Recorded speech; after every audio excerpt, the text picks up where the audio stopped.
भुवनेश्वर बारंग अतिरिक्त तहसिलदार घरे vigilance red. अतिरिक्त तहसिलदार जितेंद्र कुमार पंडा घरे आय बहिर्भूत संपत्ति ठूल अभियोग में एककालीन 4टी जगह चली रेड। चढ़ाऊ में सामिल होती 4 डीएसपी 7 इन्स्पेक्टर जड़े एसआई और 8 एएसआई। भुवनेश्वर बड़गड़ में 2टी 3 महला कोठा ठाब कर खोर्धा सानपल्ला 2 महला कोठा जमापड़ी। रेड बेले 6 लाख अधिक टंका 300 ग्राम अधिक सुना गहना बैंक पासबुक इन्शुरांस कागज पत्र जमीर 2टी दामी गाड़ी ठाब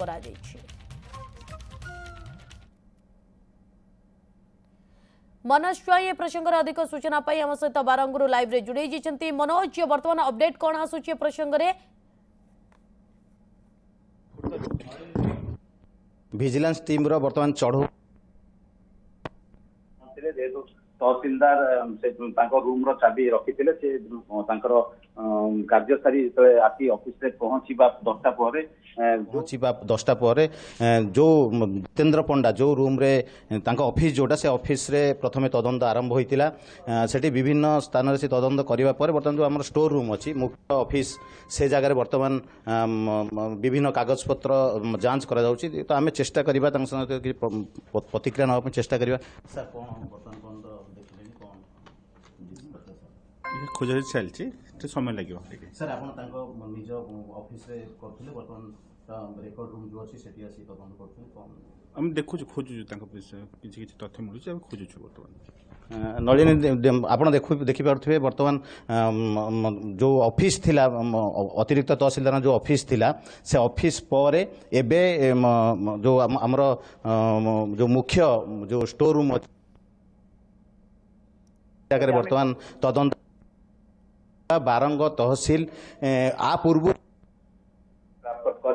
सबुठ बड़ कथा यही जगह जो आमर अतिरिक्त तहसीलदार यही जगह जहाँ बर्तमान जहाँ भी संपत्ति मिलूँ जो पाखापाखि 3 वर्ष है जो तहसील से कार्य करते ही से संपत्ति ठूल कर देखा बारंग तहसील अंचल माने घर जगह जो आम चाष जमी अच्छी चाष जमी को घर बाड़ी कन्भर्ट करवा गोचर जमी अनाबादी जगह को हाथेवा एभली काम बहुत मात्रा वृद्धि पाई जो विभिन्न समय अभियोग अभियोग पर प्रशासन ए कार्यानुष्ठान ग्रहण करूना जो वर्तमान जो अतिरिक्त तहसीलदार अच्छा जो संपत्ति अधिक ठूल अभियोग चढ़ाऊ कर आम जदि प्रकृत तथ्य को जीवा जो अतिरिक्त तहसीलदार थे जदि कौन समय भी अभियोग करा सी नाली आखि देखला भाया कथा कहते सी प्रभावशाली व्यक्ति तुम पछरे लाग नहीं से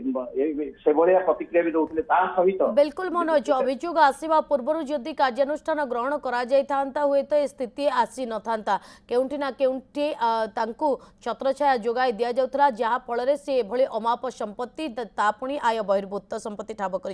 बहुत बहुत धन्यवाद मनोज तमाम सूचना पाई। ए प्रसंग में निराद पट्टनायक कौन अधिक तथ्य रखुंट से बाबद देखा कारण भुवनेश्वर में भी ए रेड जारी रही। बहिर्भूत संपत्ति ठूल कर जितेंद्र पंडा उपरे आज पंजा मारी विजिलेंस विभाग। ये हूँ जितेंद्र पंडा शौकीन गाड़ी आम प्रथमे बाहर देखु OD 33AL 0080 ये गोटे गाड़ी आ पाखे ये हूँ दामी गाड़ी जार नंबर थिला OD 02CE 08000 एवं ए 80 नंबर को भारी भल पाउले पंडा बाबू एवं ये हूँ जो रही ब्रिट कलर जो रही बड़गड़ अंचल ये 3 महला घरा गोपालुनी नगर जो रही से भितर ये 3 महला कोठा एवं 3 महला कोठारे बाबू यहीठारे ही रोते एवं एडिशनल तहसीलदार रही समय बारंगरे से जमी जो रही किसम परिवर्तन एवं जो रही बिल्डर से कम दाम रे टंका दौले आ गोटे गाड़ी आम देखु ये गोटे स्कूटी रही जार नंबर रही OD 33ANO 8880 तेणु 80 नंबर को से बहुत भल पाउले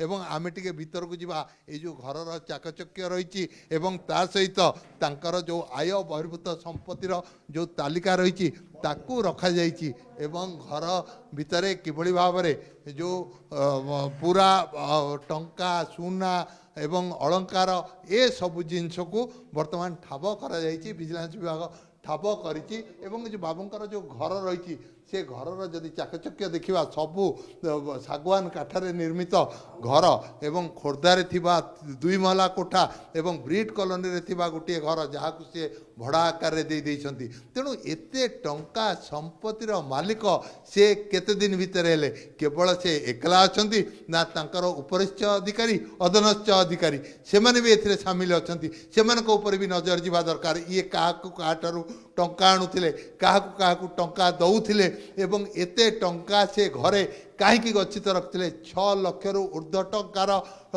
ଯେଉଁ ଟଙ୍କାକୁ ଜବତ କରିବା ସହିତ ତାଙ୍କ ଘରେ ଥିବା 300 ଗ୍ରାମରୁ ଅଧିକ ଓଜନର ସୁନା ଗହଣା ଏବଂ ତା ସହିତ ଦାମୀ ଘଣ୍ଟା ଓ ଯେଉଁ କାଗଜପତ୍ର ବ୍ୟାଙ୍କ ଯେଉଁ ବହି ମିଳିଛି, ବ୍ୟାଙ୍କର ଆକାଉଣ୍ଟ ମିଳିଛି ଏବଂ ତା ସହିତ ଯେଉଁ 2ଟି ପାସବୁକ୍ ମିଳିଛି ସେଥିରେ ବହୁତର ସେ ବିଦେଶ ଯାତ୍ରା ମଧ୍ୟ କରିଛନ୍ତି। ତେଣୁ ଏ ଯେଉଁ ଆୟ ବହିର୍ଭୂତ ସମ୍ପତ୍ତିକୁ ସେ କେଉଁଠାରୁ କେମିତି 3 ବର୍ଷ ଭିତରେ ବାରଙ୍ଗରେ ରହିବା ସହିତ ଅନ୍ୟ ସ୍ଥାନରେ କେଉଁ ସ୍ଥାନରେ ରହିଥିଲେ ଏବଂ କେତେ ଆୟ ବହିର୍ଭୂତ ସମ୍ପତ୍ତି ସେଠାରୁ ମଧ୍ୟ ସେ ଆଦାୟ କରିଥିଲେ ତାକୁ ନେଇ ଏବେ ଭିଜିଲାନ୍ସ ବିଭାଗ ତଦନ୍ତ କରୁଛି। ଭିଜିଲାନ୍ସ ବିଭାଗର ସେଲ୍ ବିଭାଗ ଏ ତଦନ୍ତରେ ସାମିଲ ହେଇ ଯେଉଁ ରହିଛନ୍ତି ନିର୍ଦ୍ଦେଶକ ଯଶବନ୍ତ ଜେଠୁଆ ତାଙ୍କ ନିର୍ଦ୍ଦେଶ କ୍ରମେ ଏସବୁ କାର୍ଯ୍ୟ କରୁଛନ୍ତି। କାରଣ ସକାଳୁ ସକାଳୁ ଯଦି କ୍ଷୀରବାଲା ଆସି ବେଲ୍ ମାରୁଛି କିମ୍ବା ଯଦି ବେଲ୍ ବାଜୁଛି ତାହେଲେ ଘରେ ଶୋଇଥିବା ବାବୁଙ୍କର ନିଦ ଭାଙ୍ଗିଲା ବେଳେ ସିଏ ମନେ ମନେ ଭାବୁଛନ୍ତି ଯିଏ ଆୟୁର୍ବେଦ ସମ୍ପତ୍ତି ଠୁଳ କରୁଛନ୍ତି କାଳେ ଭିଜିଲାନ୍ସ ବିଭାଗ ଆସି ଘର ଆଗରେ ବେଲ୍ ମାରୁନାହିଁ ତ। ତେଣୁ ସିଏ ଆଗ ଯେଉଁ କାଚ ରହୁଛି କବାଟ ରହୁଛି ତା ଦେହରେ କ୍ୟାମେରା ସେଟ୍ କରୁଛନ୍ତି। ବାହାରୁ ଆସୁଥିବା ଲୋକମାନଙ୍କୁ ସେ ନଜର କରୁଛନ୍ତି ଏବଂ ଯଦି ଦେଖୁଛନ୍ତି କେହି ଭିଜିଲାନ୍ସ ବିଭାଗର ଅଧିକାରୀ ଯଦି ହେଇଥିବେ ତାହେଲେ ତା ଏ ଗେଟ୍କୁ ଖୋଲିବାକୁ ସେ ଉଚିତ ମନେ କରୁନାହାନ୍ତି। ଏପରିକି ଅନେକ ସମୟରେ ଦେଖାହେଇଛି ଲୋକମାନେ କୋଠା ଉପରକୁ ଯାଇ ଏବଂ ବାଥରୁମ୍ରେ ଟଙ୍କା ବିଡ଼ା ବିଡ଼ା ଟଙ୍କା ବାଥରୁମ୍ ଭିତରେ ପୋତିଛନ୍ତି ଏବଂ ବାହାରେ ମଧ୍ୟ ଫୋପାଡ଼ିବାର ନଜିର ରହିଛି।